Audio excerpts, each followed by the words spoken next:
Comment je n'ai pas appris ça plus tôt? Une astuce géniale avec du pain que tout le monde devrait connaître. Pour commencer, nous allons mettre 6 œufs dans une casserole en les disposant au fond de cette façon.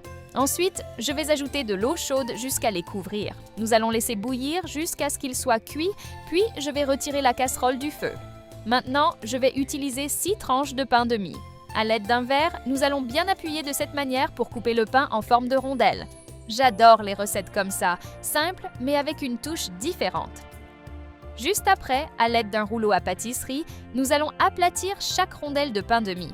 Et avant que j'oublie, dis-moi depuis quelle ville tu me regardes pour que je puisse t'envoyer une dédicace spéciale.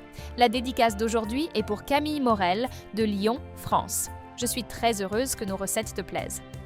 Cette étape paraît basique, mais elle garantit un résultat parfait.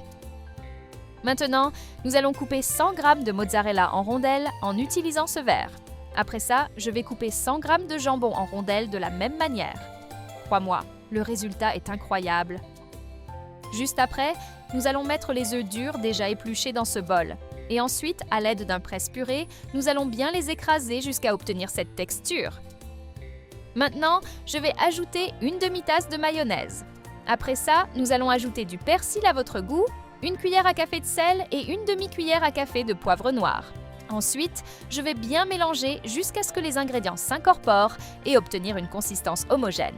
Juste après, sur une des rondelles de pain de mie, nous allons placer une rondelle de mozzarella. Je vais ajouter une portion du mélange que nous avons préparé. Ensuite, nous allons ajouter une rondelle de jambon par-dessus. Après ça, je vais mettre une autre rondelle de pain de mie par-dessus et presser les bords pour bien tout fermer. Et nous allons répéter le même processus avec le reste. Maintenant, je vais placer l'une des portions dans ce plat et la passer dans des œufs battus jusqu'à ce qu'elle soit bien enrobée. Juste après, nous allons la mettre dans cet autre plat et la paner avec de la farine panko jusqu'à ce qu'elle soit complètement couverte. Après ça, je vais répéter le même processus avec les autres portions que nous avons préparées. Chaque fois que j'arrive à cette étape, je me rappelle que cuisiner, ce n'est pas seulement de la technique, c'est aussi l'émotion de transformer des ingrédients simples en quelque chose de spécial.